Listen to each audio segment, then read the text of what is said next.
Nagpalang araw mga kap, muli po yung lingkod, General Orion. Lady Orion. At yan po si Jea, mga ating panganay na anak. Kasama natin dito ngayon sa kambingan.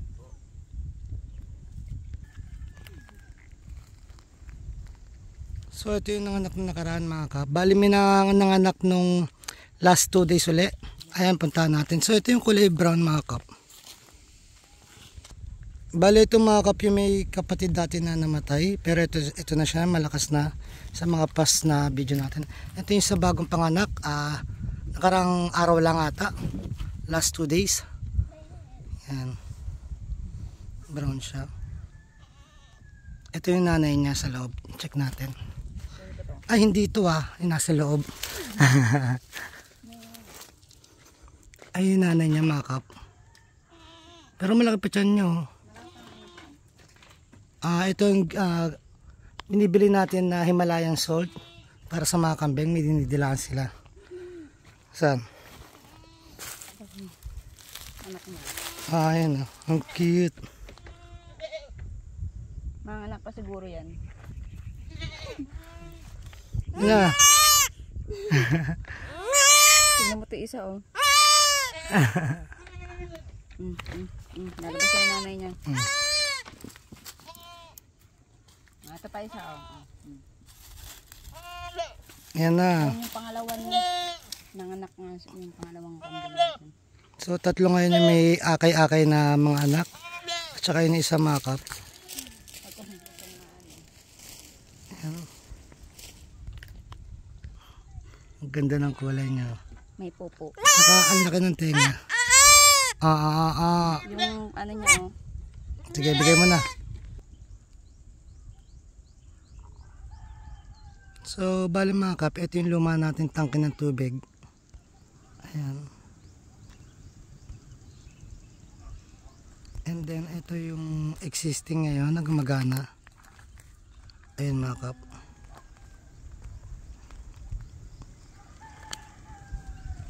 And then, di sure baka magdagdag tayo ng isa pang ganyan na tangke ng tubig dito sa kabila. Diyan sa taas dyan. Nakita ko na yung papaya. Saan? Yung sinasabi nila. Mga kap, silipin natin yung sibuyasan ni Morwell dun sa kabila. So nagpapatubig siya, maririnig natin yung shower. Tara, puntahan natin. Dito nga pala mga kap, ang sibuyas ng upland. So tignan natin yung pinagkaiba nila. Tara. So yan, makbang na lang tayo mga kap. O yun, ito ay itsura ng sibuyasan ng upland. Asa ka si Morwell? Tara, di tayo daan. O ganda, di ba? Parang rice terraces mga kap. And then meron din sa kabila doon. Yan. May naririnig ako nag-uusap din sa kabila. Baka nandun siya.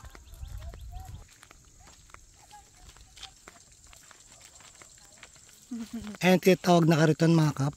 Ito at ang kanyang mga pataba. Yan. Mataba ng bagi.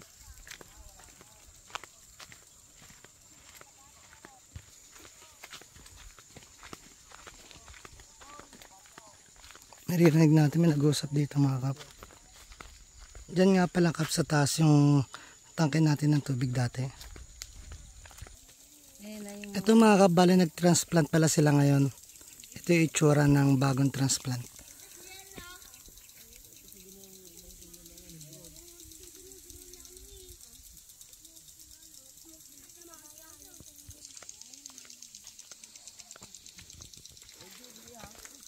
Hello.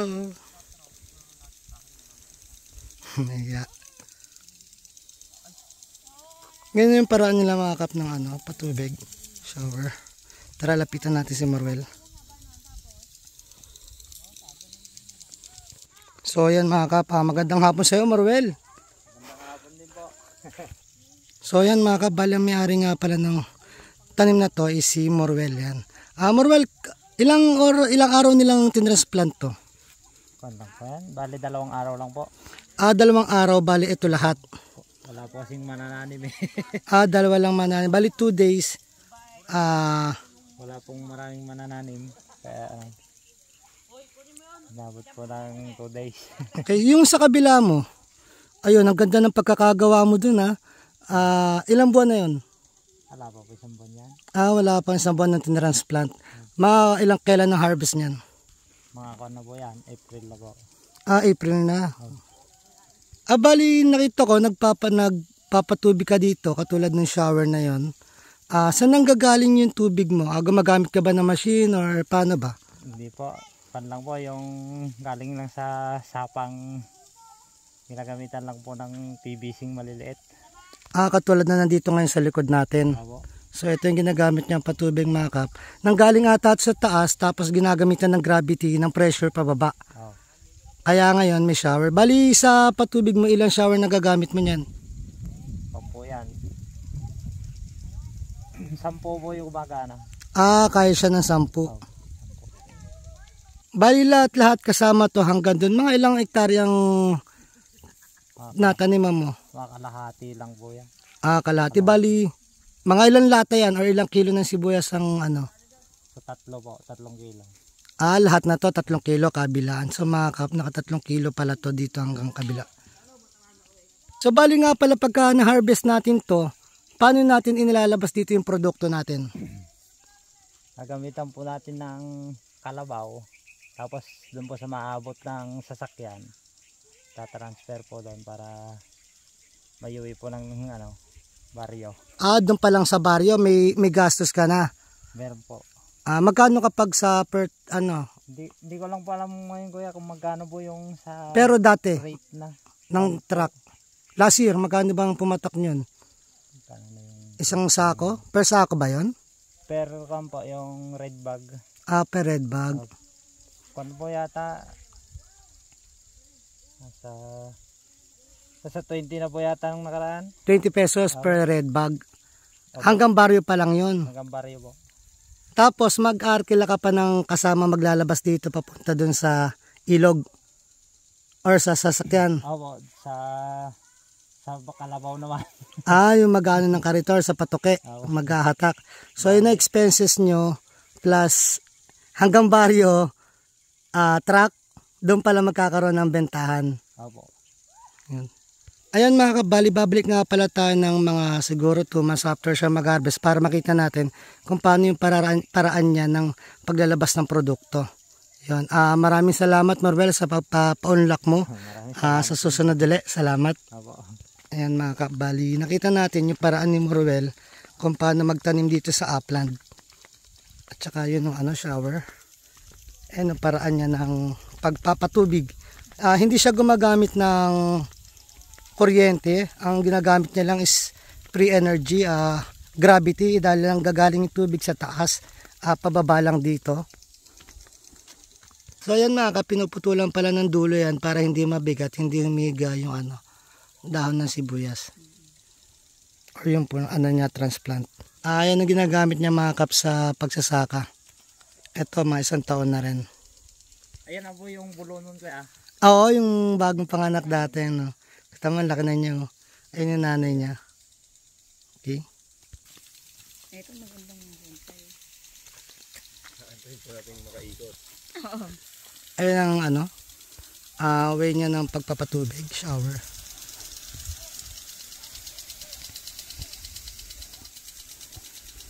Hanggang doon.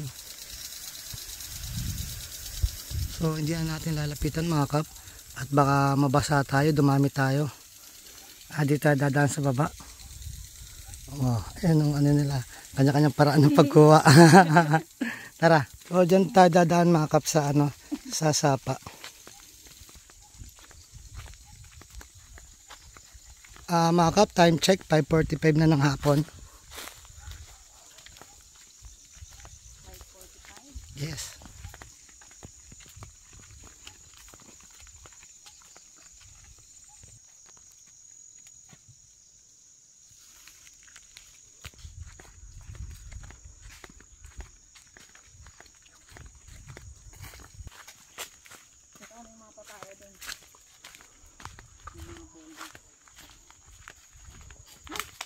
Yun nag-swimming yung cellphone.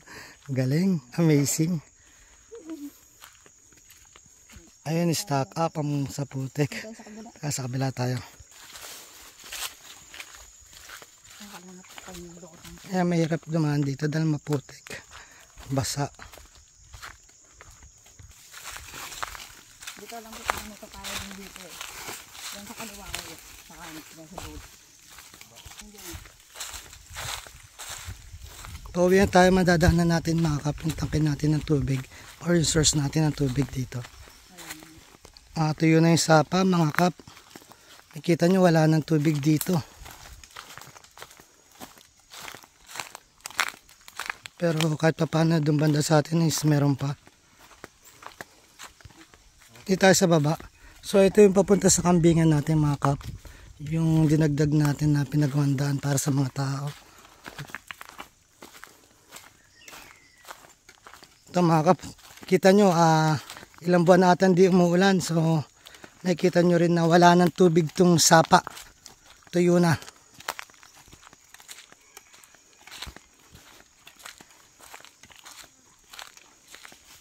So yun o. Tuyo na mga kap.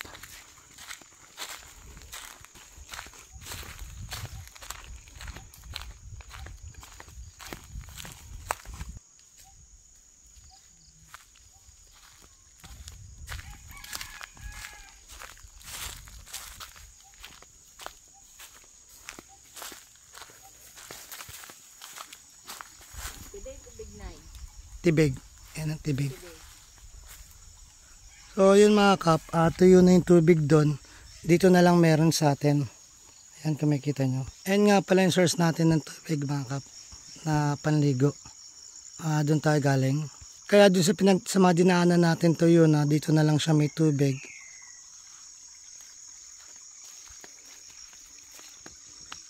Ayan sa bahay natin mga kap.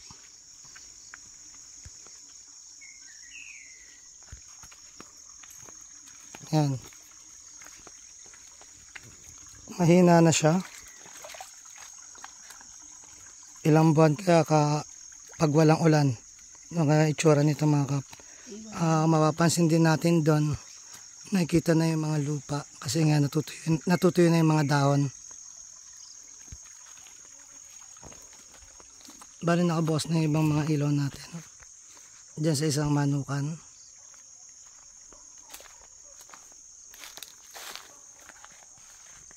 Andito rin mga kap yung isang water pump natin na plan B.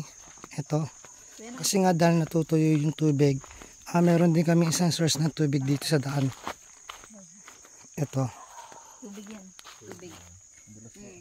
So kung makikita nyo mga kap, may nakalabas na hose. Ayun yung sa overflow niya.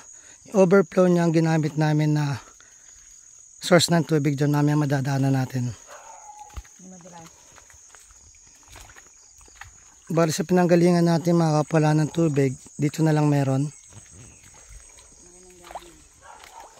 Yan yata ano yan no? Laki ng gabi oh.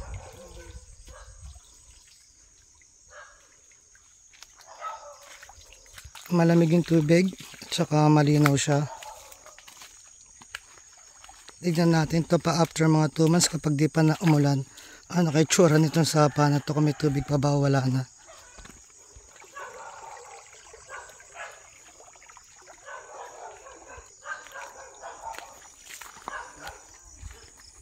Bali yung hose na yun mga kap, kahit kami doon din kami umiinom. Ay nasa ginamit niyang tubig ni JM. So ito mga kap, ito yung sa overflow, medyo humina na siya. Unlimited tubig namin dito, kaso mahina na siya yung sa source niya. Racket tayo dun.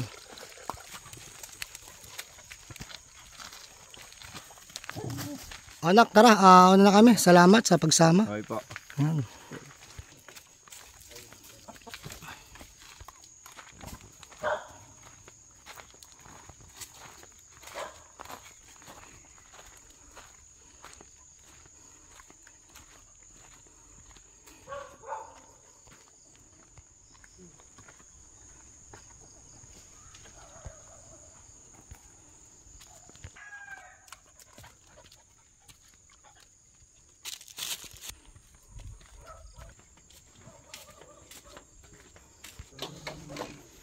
Yan mga kap, galing nga pala tayo doon sa mga kambing. Tapos dumiretso rin tayo dun sa Sibuyasan. Yan o.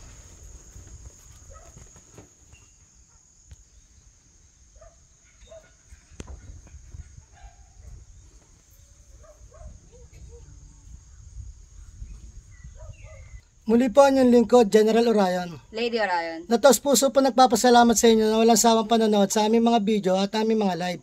Na sana po gabayan kayo ng Panginoon, sampunan yung mga pamilya, na sana po humingi tayo ng gabay sa Kanya, sa isip, sa salita at gawa, upang magampanan natin, tungkulin natin sa mundong ibabaw, na naayon sa Kanyang mga gusto at mga kahilingan. Muli po, maraming salamat. God bless.